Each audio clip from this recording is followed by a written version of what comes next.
look at girls, we just look at the black girls like they at the bottom of the barrel for us. Listen, bro, the problem isn't your preference, it's the presentation. And it's the same problem with almost everybody on here that says, no one says, hey, my preference is, and leaves it alone. Everybody got to throw that extra dig in there, right? Even you said it, bottom of the barrel.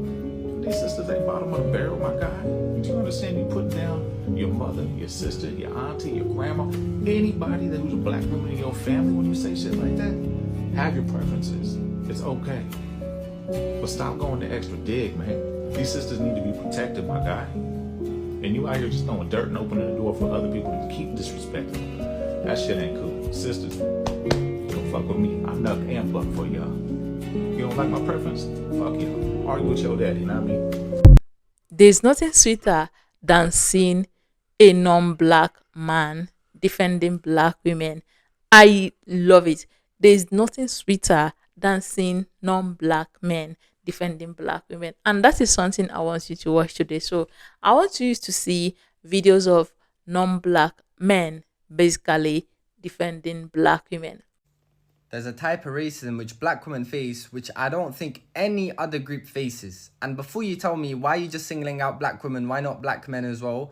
That to me is the equivalent of when somebody says Black Lives Matter and somebody else responds saying, what about all lives? All lives matter. Because the issue of black women and the racism they face is something that a majority of black men will never experience. And this is something a lot of guys won't tell you, but the stuff I've heard in private and, you know, what people have told me in confidence is something people won't say in public. Like, how many times have you, and men be honest, have you spoken to a man and they've told you, I'll be honest, black girls aren't my type. Or that's the one thing I wouldn't go for. I'd never go for black girls. How many times have you heard a man say that? How many of you even think like that?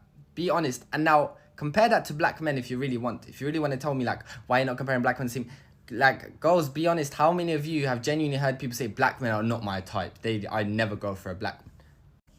And of course, it's not just that. It reminds me of a clip, HS TikTok. I'm not here to make hit pieces on anybody or cancel anybody. I'm just here to spread awareness, really, and just send a message. It reminds me of a clip where HS TikTok, he was talking to Ed Matthews and he said, I spoke to my first black thing. And he's talking about a black woman. He's saying, but she's one of them black things that look quiet. And Ed's like, what? Nah, I don't know what you mean. And he's like, it's the ones that aren't coming like Drogba. If you don't know who Drogba is, it's a black football player, bro. Surely you guys know. But basically, the point is, how often do you hear a black woman being compared to a man? How often do you hear a black woman be called Mark Henry? And the worst part about it is there's a lot of black men that think like this. It's not just other races being racist. I've heard so many black men tell me, nah, black girls are not my type. I could never do black girls. And even, let's not forget that trend of UK beast that was happening 2 years ago. I don't know how many of you guys remember, but Jenny used to sadden me when I saw how basically every black girl was being called a UK beast. And, you know, they were saying, oh, and if a black woman ever has personality or she's a bit loud or whatever, it's always she's trying too hard, she's being aggressive, she's annoying, she's masculine. If a woman does it, if a white woman does it, she'll never hear that same reception. If a man does it, of course it's a man. Now, I'm not too strict on the internalized racism of black men or even other men when they say that a black woman is not my type or my preference, because of course they don't go out of their way to purposely dislike black women. But what I think a lot of people don't realize is it's very easy to deconstruct that societal influence. People don't realize how much control they actually have over their own emotions and feelings, and how easily you can make yourself almost no longer dislike or hate or whatever, or not be attracted to black women. I have a question. How much do black girls pay for braids? I'm so curious on what the price of the maintenance of that is, because I just saw someone on Instagram post. They was in LA, but it was like, are there any braiders that charge less than $400? How much do you black girls pay for braids? Today I found out that black girls are the only girls who buy braids. I know, it's crazy that black women will spend so much money on their hair. It's almost as if like society has bashed them for their natural hair for the last 400 years. Because how many times have you white women told a black woman that her hair looked unprofessional when it was just the way God made it? Like 7,000 ways she could have said that differently. The way she said black girls like that, it almost feels like she made the video the first time and used a different word and then remade it, trying to make it better. And value is in the hand of the consumer, just like you think you're getting yourself a good value by getting a $200 haircut to look like the manager of a Target or like you manage a softball team. Look, y'all, words matter. You need to think about what you're saying before you say it. Because you could have just said girls who buy braids and wear braids, but instead you said black girls. Damn. I'm in an interracial relationship, meaning my wife is black, my wife is Haitian, and I get asked all the time by my fellow white people, is racism really that bad? Is America still, like, do you guys even have to deal with racism? And my answer is, yeah. Yup, a lot more than you think, and I can tell you candidly, as someone with white skin, we do not realize how prevalent and how frequent racism occurs, specifically because it typically doesn't impact us in a way that really matters at all. But here's an example. The last company that I worked at for several years and became a manager there, I was told directly, face to face by another white-skinned manager, nah, dude, you shouldn't hire that woman. Why? Why shouldn't I hire her? Oh, she's going to be difficult, she's going to be challenging, it's going to be a handful, and she's a black woman, so why would you hire her?